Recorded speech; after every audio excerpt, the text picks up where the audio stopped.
Bismillah, Assalamualaikum warahmatullahi wabarakatuh. Puji dan syukur kami panjatkan kehadirat Allah Subhanahu wa Ta'ala yang atas rahmatnya dan karunia-Nya sehingga kami dapat menyelesaikan tugas ini pada waktunya. Tidak lupa kami ucapkan terima kasih yang sebesar-besarnya kepada dosen mata kuliah materi ini, yang khususnya kepada Ibu Khadijah, SPDI MA. Oleh karena itu, keterbatasan waktu dan kemampuan kami, maka kritik dan saran yang membangun senantiasa kami harapkan. Kami dari kelompok 5 akan menjelaskan tentang sejarah konstitusi Indonesia, jenis dan hierarki peraturan perundang-undangan di Indonesia, dan perilaku berkonstitusional. Sejarah konstitusi di Indonesia. Istilah konstitusi berasal dari bahasa Prancis yaitu constituer yang berarti membentuk. Konstitusi adalah ungkapan untuk membentuk, mendirikan, menyusun, atau menetapkan suatu negara. Undang-Undang Dasar Republik Indonesia 1945 atau disingkat UUD 1945 adalah hukum dasar konstitusi negara Republik Indonesia saat ini. Undang-Undang Dasar 1945 disahkan sebagai Undang-Undang Dasar Negara Indonesia oleh PPKI 18 Agustus 1945. Undang-Undang Dasar 1945 mengalami beberapa kali perubahan. Pada kurun waktu tahun 1999 sampai 2002, UUD 1945 mengalami 4 kali perubahan amandemen yang mengubah susunan lembaga-lembaga dalam ketatanegaraan Republik Indonesia. Setelah dilakukan 4 kali perubahan, UUD 1945 memiliki 16 bab, 37 pasal, 194 ayat, 3 pasal aturan peralihan, dan 2 pasal aturan tambahan.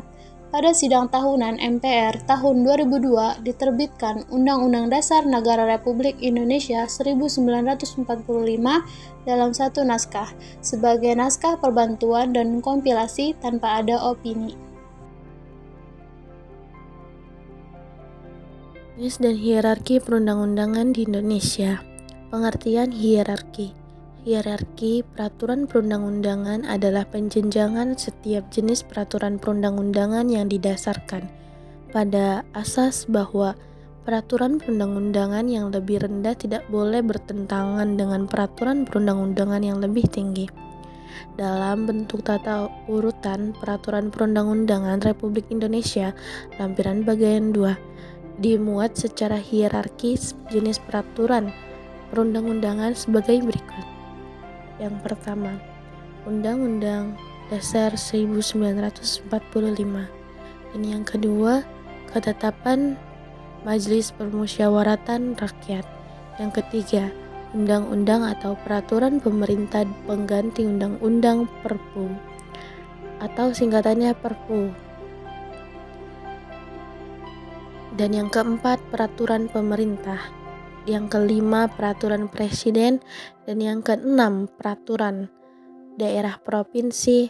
Dan yang ketujuh, Peraturan Daerah Kabupaten atau Kota. Hierarki peraturan perundang-undangan di Indonesia yang paling tinggi adalah Undang-Undang Dasar 1945. Kekuatan hukum peraturan perundang-undangan yang disebutkan berlaku sesuai dengan hierarkinya, dan peraturan yang lebih rendah tidak boleh bertentangan dengan peraturan yang lebih tinggi. Jenis-jenis peraturan perundang-undangan selain yang dimaksud di atas mencakup peraturan yang ditetapkan. Yang pertama, Majelis Permusyawaratan Rakyat atau yang sering disebut MPR. Yang kedua, Dewan Perwakilan Rakyat DPR. Yang ketiga, Dewan Perwakilan Daerah DPD.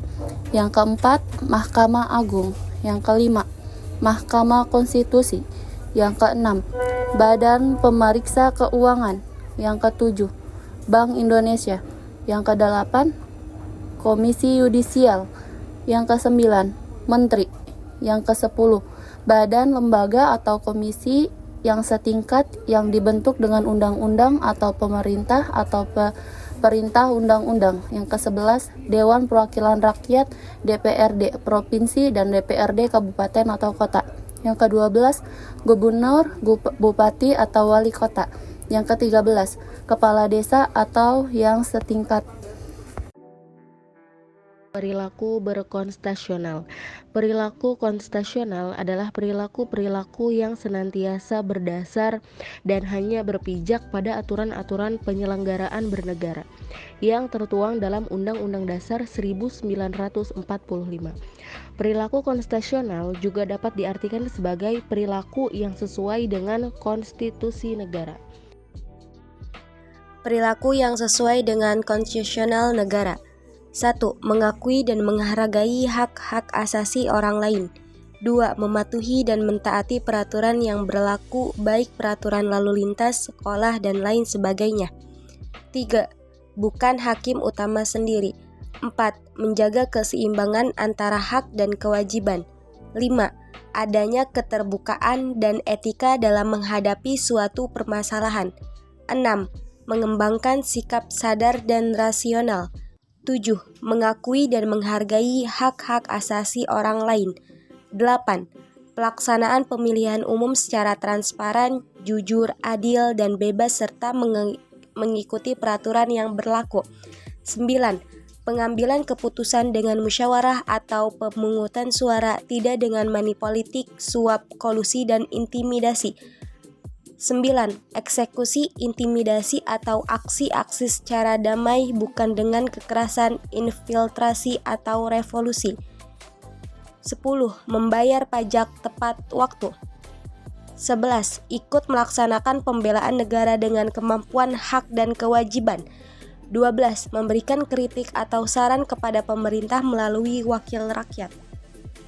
Kita sebagai warga yang berbangsa dan bernegara harus dan wajib untuk bersikap berkonstitusional, karena dengan menerapkan sikap berkonstitusional akan tercipta kehidupan kebangsaan dan bernegara yang sesuai dengan konstitusi negara, dengan cara menerapkan perilaku yang sesuai dengan konstitusi. Yang dapat dilakukan oleh warga negara adalah tetap melaksanakan konstitusi dengan segenap hati sebelum mengambil hak-haknya sebagai warga negara. Sekian dari kami. Wassalamualaikum warahmatullahi wabarakatuh.